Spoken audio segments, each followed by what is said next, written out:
Bonsoir Brice Constant Paya, merci de me recevoir chez toi pour cette première visite de courtoisie. Je n'ai pas souvent l'habitude de m'adresser aux petits politicards de ton acabit, mais lorsqu'ils deviennent nuisibles, je suis obligé de m'appesantir un tant soit peu sur leurs errements et sur l'itinéraire qui peut justifier les actes qui font qu'il y ait des récriminations qui fusent de partout. Brice Constant Paya, naturellement tu es un illustre inconnu. Les Gabonais ne te connaissent pas, mais à la faveur du népotisme qui est érigé en règle en République gabonaise, je veux dire au Bongoland, tu as été catapulté ministre des Transports après avoir été ministre délégué de Balonzi. Tu as donc été bombardé ministre des Transports. Mais depuis que tu as été catapulté à cette prestigieuse fonction, tu caracoles dans l'excès des ailes, faisant de l'esbrouf, même aux personnes qui, ma foi, ont fait preuve de leur professionnalisme. Alors que tout le monde connaît ton itinéraire, tout le monde sait que tu es un incompétent notoire. Tu as fait tes pas à l'Assemblée nationale, aux côtés de Guy Zoubandama, à qui tu as rendu des loyaux et lugubres services. Aujourd'hui, tu es nommé en récompense par rapport à ta félonie. C'est tant mieux pour toi. Mais tu ne dois pas faire l'esbrouf aux gens qui te connaissent. Parce que celui qui sait ce que tu as mangé, c'est de quelle manière tu t'es rassasié. Celui qui sait ce que tu as mangé, c'est de quelle manière tu t'es rassasié. Tu as été à l'Assemblée nationale, tout le monde sait que tu es un mafioso. Tout le monde sait ton implication dans toutes les manœuvres dolosives qui ont caractérisé cette assemblée. On en parlera tout à l'heure. Mais ce qui m'amène à m'adresser à toi ce soir, ce sont les actes qui prouvent, qui mettent en exergue ton incompétence notoire à la tête du ministère des Transports. Si nous étions dans un pays sérieux, dirigé par des gens sérieux, tu aurais rendu déjà le tablier. Tu aurais démissionné. Parce que tu as brillé par ton incompétence. Tu ignores même les règles les plus élémentaires de l'administration gabonaise. Alors que, semble-t-il, tu es juriste. Mais un juriste est quelqu'un qui connaît les textes de droit. Récemment, tu as nommé un directeur, même si c'est intérimaire, par note de service.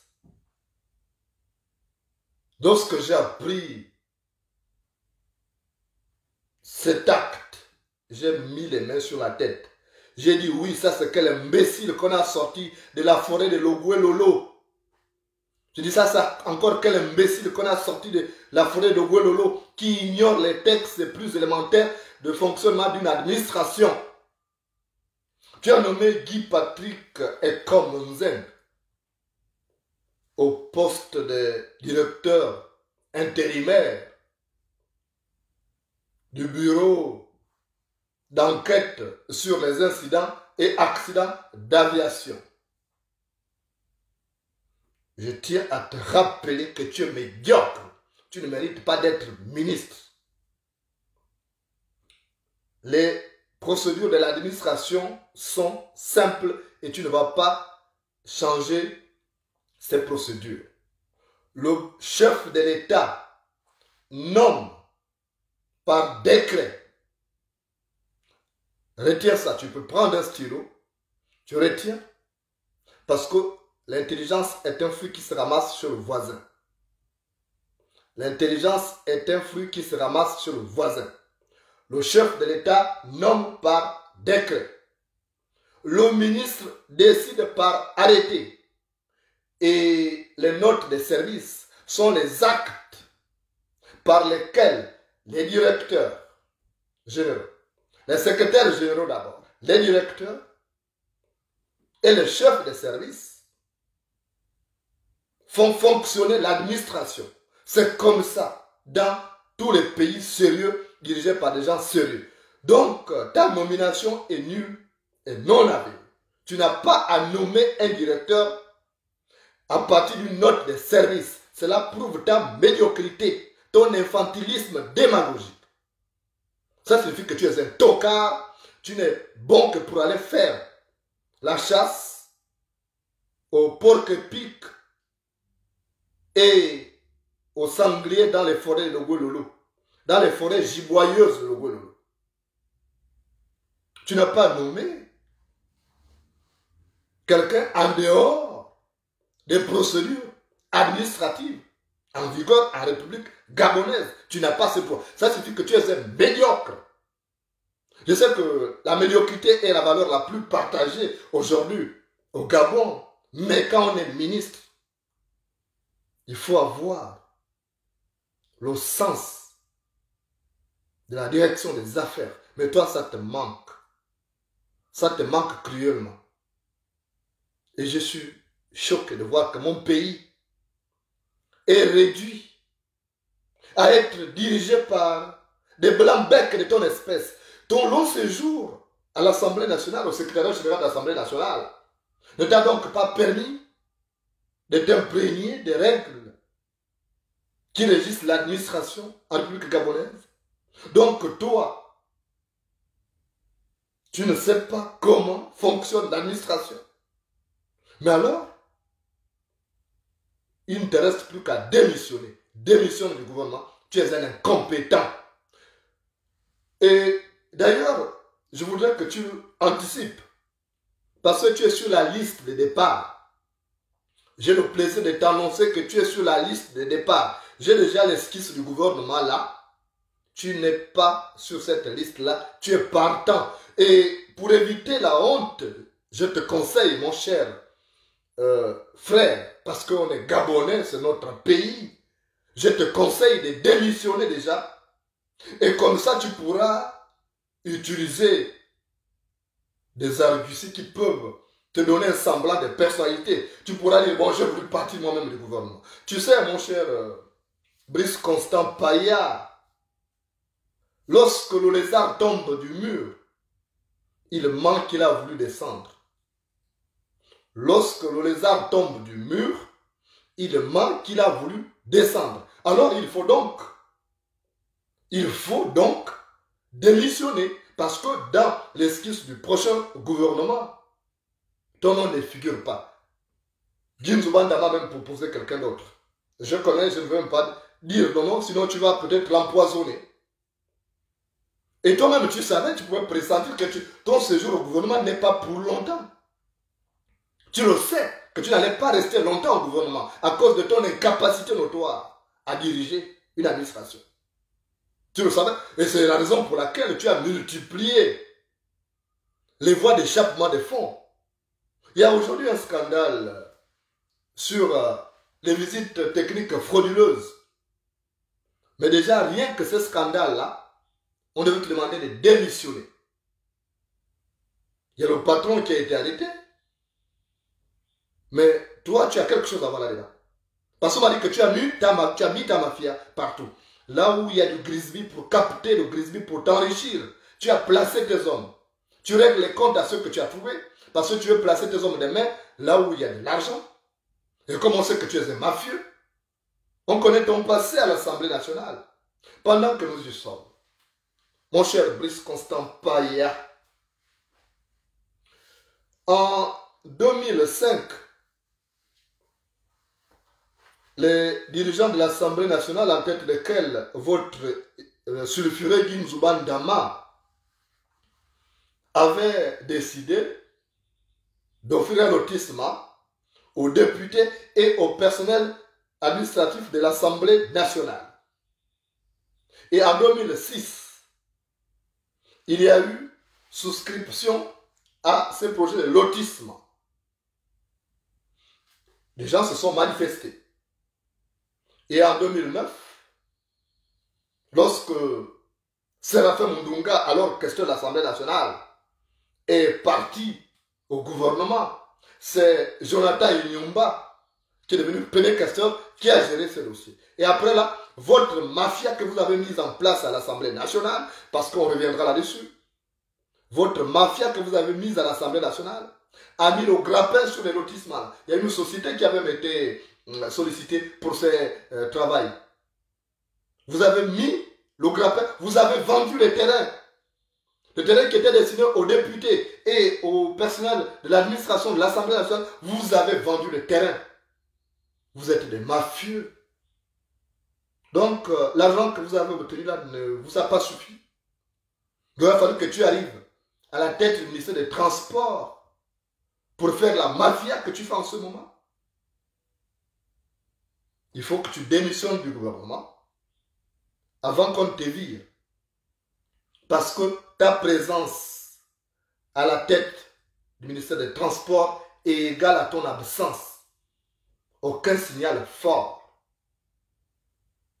Tu es ministre des Transports. Et pourquoi? Tu as vu ce qui est arrivé à Olam? Où il y a des camions qui ne sont en réalité que des gembards de pétadarante qui transportent des gens et les gens meurent. Avec tout ça, tu es encore là. On n'a même pas vu ta bouille sur le terrain. En tant que ministre des Transports, tu sers à quoi? Tu es un mafieux. Tout le monde sait que tu es un mafieux. Tu as été élevé à l'école de Ginzubandama qui lui aussi était mafieux. Tout le monde sait ça. Tu es venu, tu multiplies des sources d'échappement des fonds à la tête du ministère des Transports. Parce que tu es resté longtemps étouffé quand Balonji était là. Maintenant là, c'est ton tour de voler. C'est un concours à l'enrichissement. Tu dois démissionner. Et je te promets, tu vas finir tes jours au Ngata. Tu crois bien faire. Tu crois bien faire. Mais ces régimes que tu crois servir, il va finir par te broyer. Il va finir par te broyer. Les autres qui ont été là, ils étaient même messagers intimes du distingué camarade. Ils ont géré tout pour le distingué camarade. J'ai dit bien tout. Mais ils sont aujourd'hui en gâta. Donc, ton avenir se décidera un jour devant une cour criminelle. Et après ça se terminera au Ngata, à la prison centrale de Libreville. C'est pourquoi je te demande de limiter les dégâts. Tu es incompétent. Tu sais que tu ne vas pas rester longtemps, mais les gens vont ouvrir les dossiers. Les gens vont ouvrir les dossiers. Et quand tu ne seras pas là, tu ne seras plus là au gouvernement. Les collaborateurs que tu es en train de narguer aujourd'hui vont sortir de toutes les manœuvres mafieuses, toutes les manœuvres dolosives qui t'ont permis de t'engraisser. Et les gens vont te demander des comptes quand tu ne seras plus au gouvernement. Parce que lorsque la poule est attachée, le cafard lui demande des explications. Lorsque la poule est attachée, le cafard lui demande des explications. Alors, mon cher frère, Brice Constant Paya, va doucement. Ne te lance pas dans cette course de fond à l'enrichissement illicite, parce que ça va mal se terminer. Ça va mal se terminer pour vous tous là, qui avez fait du vol, de la concussion, de la malversation, votre sport favori. Ça va mal se terminer. Le buisson dans lequel on cherche du bois de chauffage ne manque pas d'épines. Le buisson dans lequel on cherche du bois de chauffage ne manque pas d'épines. Alors, puisque tu es incompétent, il faut anticiper démission du gouvernement. C'est la chose la plus simple. Il faut sortir par la grande porte. Il ne faut pas faire comme la poule. La poule voit la porte, mais préfère sortir par la fenêtre. La poule voit la porte, mais préfère sortir par la fenêtre. Donc, il faut t'arranger à bouger. Tu es un incompétent. Tu t'es suffisamment enrichi à l'Assemblée nationale avec votre mafia que vous avez mise en place avec Kilizo Bandama. Alors, c'est le moment pour toi de partir. Parce que demain, ça va être difficile. Il n'y aura personne pour te défendre. Même pas ces régimes-là. Vous ne connaissez pas Ali Bongo. Vous ne connaissez pas Ali Bongo. Il n'a pas d'amis. Il n'a pas d'amis. Ça, je te le répète. Et tu ne seras pas le premier ministre qui l'aura broyé. Il va te broyer jusqu'aux os. Le pouvoir que vous servez là, c'est une machine qui broie jusqu'aux os. Tu devrais profiter de l'expérience des autres.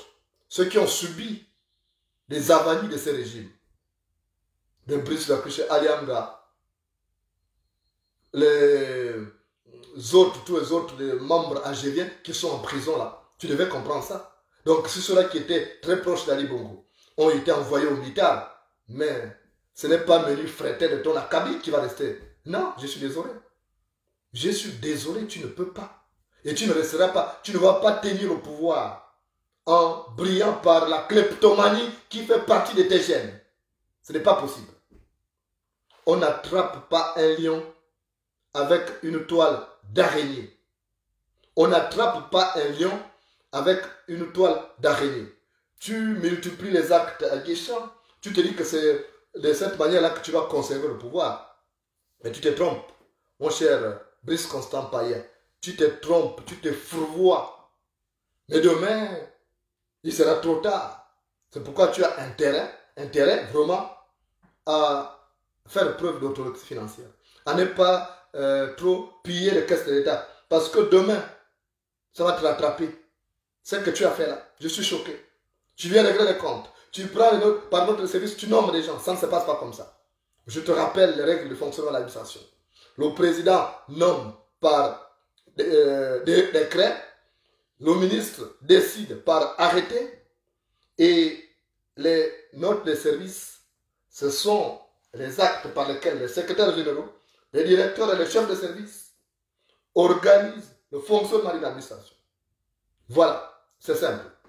Et si tu n'as pas compris ça, tant pis pour toi parce que tu vas regretter.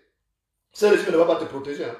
Ce régime fait dans ce qu'on appelle la distraction pour vous attraper après.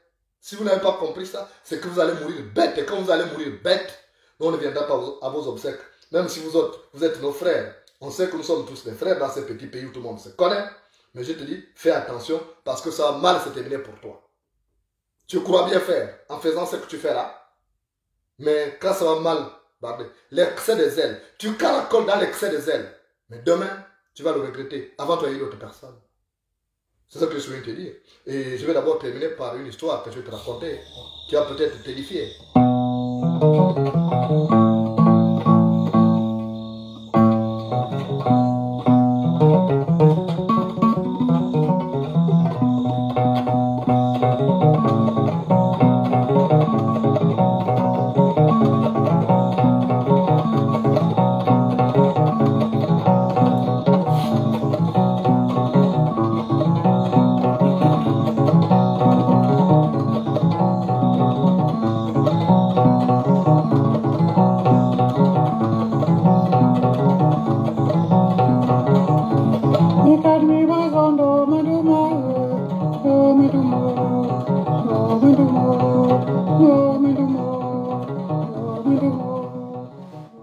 Mon cher Brice Constant Paillard, dans un village, il y avait un homme. Cet homme était un fidèle serviteur du roi de son territoire. Cet homme aimait faire parfois des airs aguichants comme tu le fais pour bien se faire voir par le roi. Parce que les esclaves se battent pour du bois qu'ils ramènent à leur chef. Cet homme croyait donc bien faire, bien servir le roi. À tel point qu'un jour, cet homme a décidé d'aller en brousse pour une partie de chasse. Cet homme s'appelait Mumbina. Mumbina, grand chasseur de son époque, ne rentrait pas souvent bredouille, c'était rare. Mais ce jour, les animaux, comme s'ils s'étaient entendus, étaient restés terrés pour que Mumbina ne ramène rien au village. Mumbina a arpenté la forêt toute la journée. Il n'a rien vu, même pas un oiseau. Désappointé, il a donc décidé de rentrer au village de Bredouille. Sur le chemin de retour, il ne savait pas qu'il avait été piégé parce que les autres animaux avaient dit à Mumbina, c'était dit au cours de la réunion, que non, ce type-là, il décime les animaux de la forêt. Il nous tue. Il fait trop de désordre. On va lui tendre un piège. Donc ils étaient entendus. Ils avaient envoyé une tortue rusée. Et lorsque la tortue rusée a vu Mumbina sur le chemin de retour, cette tortue s'est mise à chanter une très belle mélodie que Mumbina s'est immobilisé. Il a dit, mais j'ai trouvé une tortue, je peux aller manger ça. La tortue a dit, ne me prends pas, ne m'amène pas, tu m'amènes où? Mais Mumbina a dit, ah, tais-toi, je vais aller te manger avec ma famille. Et tout au long du chemin, La tortue a chanté. Malheur à celui qui me mangera. Malheur à celui qui me transportera. Mais Mumbina disait, oh, c'est zéro ce que tu dis. Mais en chemin, Mumbina aussi a réfléchi. Il a dit, mais au lieu d'aller manger cette tortue, comme elle chante bien, plus que le roi d'Enzambi a souvent des concerts chez lui, je vais donc amener cette tortue pour aller animer les soirées du vieux d'Enzambi, du roi d'Enzambi. Et il parlait, il faisait une sorte de monologue. La tortue qui avait été envoyée par les autres animaux pour piéger Mumbina a dit, tu vas voir ça, tu vas voir ça. Et Mumbina est arrivé. Il est allé voir les agents du roi pour dire que le roi a une soirée aujourd'hui. J'ai trouvé quelque chose de formidable qui va bien animer. Il a d'abord testé la tortue sur lui. Ses enfants, sa famille a écouté cette mélodie, des belles mélodies que la tortue chantait. Et il a dit, ça c'est fini, je vais me faire des points auprès du roi. Je vais amener ça au roi. Il est allé voir le roi d'Enzambi, on a introduit. Il a dit, roi d'Enzambi, j'étais en forêt, j'ai ramassé une très belle tortue. Elle chante bien. Vous serez content des mélodies. Le roi d'Enzambi a dit, mais c'est bien, il faut m'amener ça le soir puisqu'on a la fête. Elle va animer la soirée.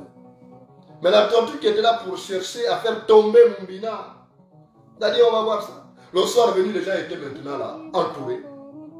On a dit à l'orchestre habituel de rester parce que la soirée allait être animée par la tortue que Mumbina avait ramassée en forêt. Et Mumbina a lâché la tortue. Il a commencé à gratter au dos. Il a dit, chante. La tortue est restée silencieuse. Chante. Il a fait toutes les manœuvres. La tortue est restée motus, bouche cousue, n'a pas chanté. Elle est rentrée dans sa carapace. Parce qu'il fallait faire du tort à Mumbina qui était déjà un braconnier notoire, qui n'écoutait personne. Il a dit, il faut que ce type-là tombe.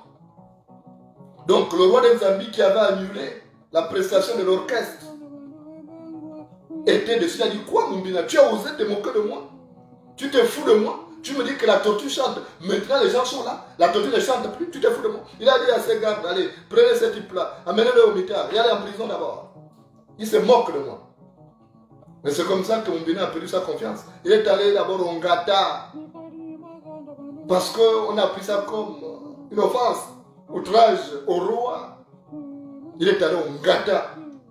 Et pourtant il était fidèle serviteur du roi d'Enzambi. Mais le roi d'Enzambi, ça n'a pas empêché de l'envoyer au mitard. Pour dire qu'on ne se moque pas du roi. On croit bien faire, on croit être rusé. Mais parfois on se trompe comme tu le fais. Alors ton avenir se jouera au Ngata comme Mumbina est allé. Il a séjourné là-bas. Avec tout ça que tu poses comme acte et croyant bien faire à Ali Bongo ou bien à son régime, tu crois bien servir. Mais tu finiras en prison. Parce que lorsque on coupe le tibia, la cuisse ne doit pas se réjouir. Lorsqu'on coupe le tibia, la cuisse ne doit pas se réjouir. Alors mon cher Brice Constant Paya, démissionne déjà du gouvernement avant qu'on te vire. Parce que c'est une question de jours. Quand la roue de l'histoire aura tourné, tu seras broyé par cette roue. Et à partir de ce moment-là, tu vas rentrer dans tes petits souliers. Tu ne vas même plus te moquer de tes collaborateurs. Les collaborateurs que tu nargues aujourd'hui. Quand tu seras tombé de ton piédestal, tu n'auras plus de valeur supérieure. Tu seras au même pied d'égalité qu'eux. Et ils vont te dober, tout simplement. Parce que quand la pluie te mouille, les crapauds se comparent à toi. Quand la pluie te mouille, les crapauds se comparent à toi. Merci et bonne sortie du gouvernement, puisque c'est imminent. À très bientôt. Oh,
Imani kunye nanga o